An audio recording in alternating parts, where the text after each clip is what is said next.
What's up, what's up, what's up? Kevin Berg, what I say about KDB. I'm here to provoke thought, move man forward. And, I did that whole synopsis about a world war, in Putin's words, all his quotes. Entitled this one, Fuck Around and Find Out. Because here we are, boys and girls.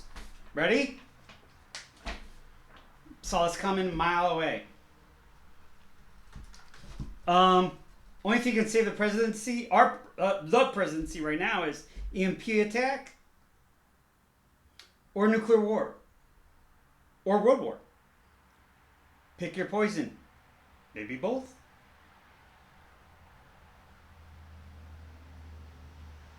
That's all I'm going to say about that one. Okay.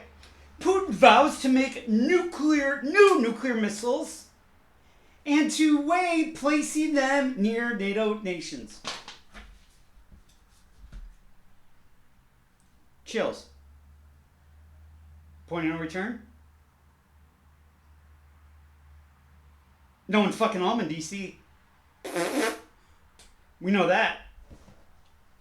Here we go. President Vladimir V. Putin declared on Friday that Russia would produce new intermediate range nuclear capable missiles, then decide whether to deploy them within range of NATO nations in Europe and American allies in Asia. Mr. Putin's threat was vaguely worded. He said nothing about timetables for deploying the weapons. I think he's probably going to do so. Yeah, I don't think he's bluffing. And by blaming the United States for bringing similar missiles into training exercises. I spoke of this. We have those massive training exercises. Hey, how would you feel for Putin? Takes two to tango. Who is the antagonist? Who is the protagonist? Who is the provoker? Who is the one that does not want to be provoked? I'll let you folks decide. Here we go. He's not saying anything about timetables, but blaming the United States bringing similar missiles into training exercises. He seemed to be signaling he was open negotiations. But his timing was critical. Yeah, our timing's pretty critical too, because we are bombing Russia. Yeah, we are. Just want you guys still to know that. We're bombing Russia now. Every fucking day. Just another day. Man, he made the announcement just as major elections were about to begin in Britain and France, and days ahead of the 75th anniversary of the NATO summit in Washington that starts on July 9th. And it appeared to Mr. Putin's latest attempt to raise the stakes in his conflict with the West. Coming less than 2 weeks after his visit to North Korea rattled nerves in the United States and those of the American allies in Asia. Nothing should rattle nerves anymore. That shit's bullshit. You guys knew exactly. You know exactly what the fuck he was going to do. Sorry. Nothing's rattling nerves there, mass misinformation media. The United States pulled out of the 1987 Intermediate Range Nuclear Force Treaty in 2019 during the Trump administration after years of American accusations that Russia was cheating on the accord. Everybody's probably cheating on it. The treaty had banned U.S. and Russian forces from having land-based cruise or ballistic missiles within range of about 300 and 3,400 miles. We both have submarines on both parts of the countries. In Russia and here. East Coast, West Coast. We got it in Valdos, we got it wherever we need to get it in the Black Sea. It doesn't matter 300, 3,400 miles. Boys and girls, it's all said and done on a submarine under 20 minutes. Under 20 effing minutes.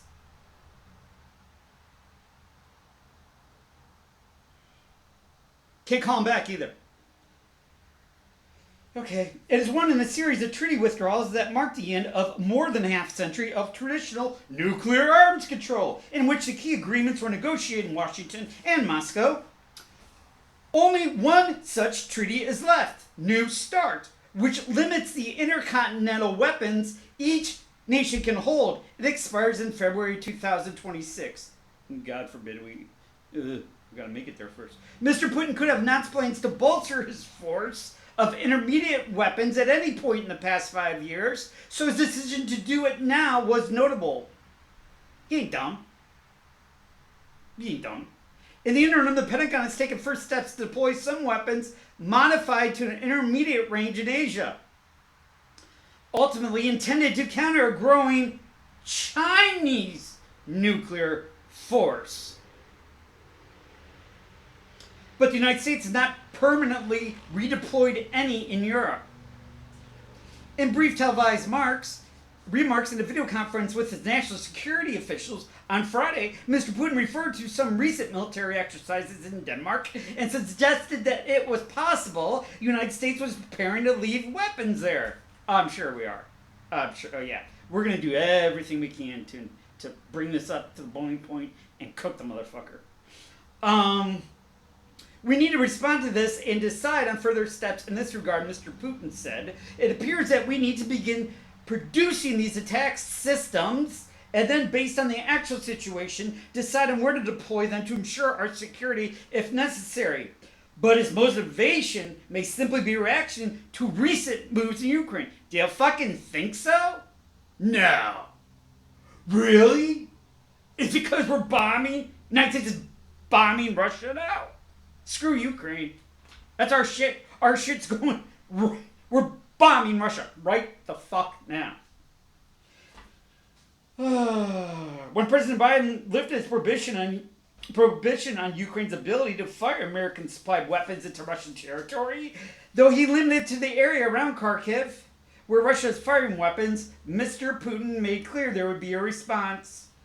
During the Cold War, such missiles were a key part of the Soviet force. But in the early 90s, the United States removed from Europe all of its intermediate-range ground-based nuclear missiles and ballistic missiles, and the Soviets eliminated their SS-20 missiles. These moves were considered major steps in reducing tensions.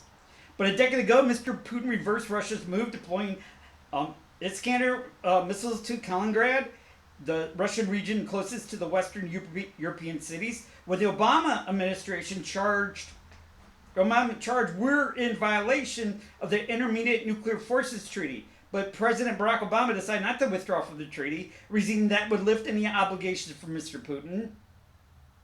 President Donald Trump reversed the decision. The Pentagon has used the withdrawal to plan for the deployment of weapons. You guys see where this is all going? It ain't fucking nowhere to appeasement. It is going nowhere to negotiation. It is nowhere to going to common minds. Have call this bullshit down.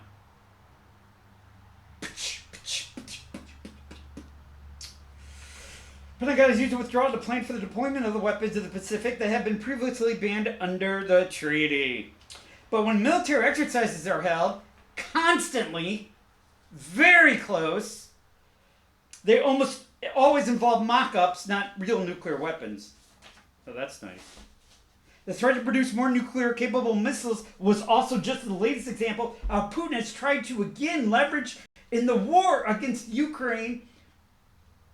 Notice the vernacular.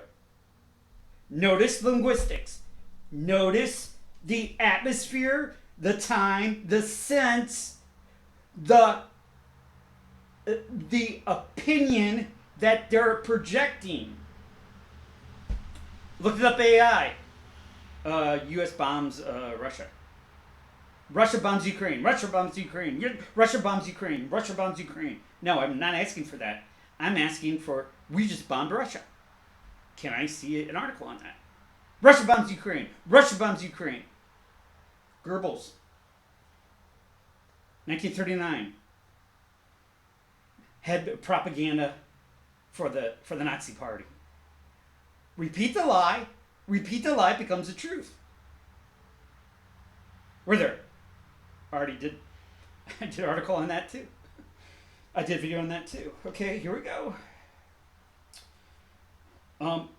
The latest example of how Putin has tried again to leverage in his war against Ukraine by evoking the power and reach of his nuclear arsenal. What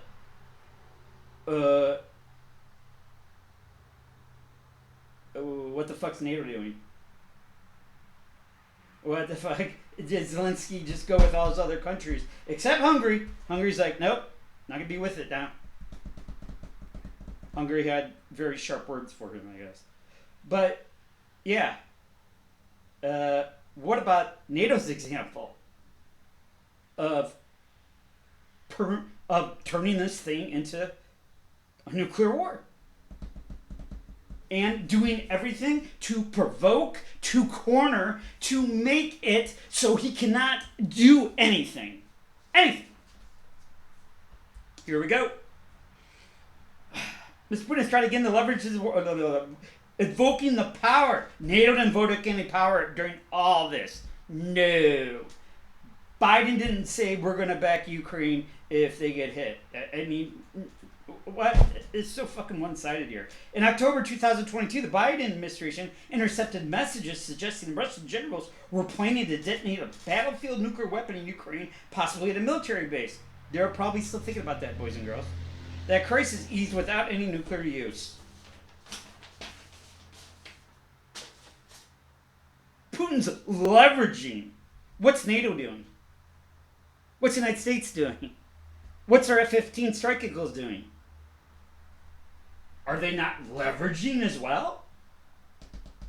Call spade a spade here, man.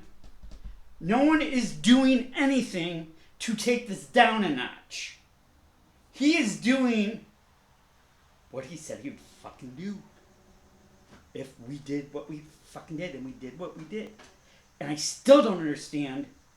I did print up 2 sheets of paper about why isn't there a declaration of war? Because that's where we are. We're at war with Russia. Enjoy the weekend. Just telling you what's going on, folks. My name's Kevin Douglas Berg. No one else is going to spit it like this. Nope. No way, no how. Let's break it down. Pray for you. Pray for me. Pray for world peace. We're getting there. They're turning up the fire. I told you. Nuclear war, a war, some kind of war, EMP attack, or both. Only way what we got going on stays in office. Pray for you, pray for me, pray for world peace, pray for those coming and going, pray for those on a plane, train, and automobile, pray for those serving, post-serving, fighting with PTSD. Pray for those that are in the medical field. Pray for anybody in uniform, anybody, first responder, any policemen, policewomen, firefighters, firemen, everybody that's going to and fro this weekend, this Saturday. Pray for those that do not have food, do not have water, do not have shelter, do not have a place to stay, do not have clothes, that tomorrow is a more compassionate day than it is today. Pray for those that are going through mental, physical, emotional, psychological distress, that tomorrow is a day of less suffering than it is today. Pray for you, me, world peace. My name is Kevin Douglas Berg. I'm here to provoke thought with humanity. And that was our let's do it! Burning the whole motherfucker down. Nuke summer. Thank you very much. Kevin out.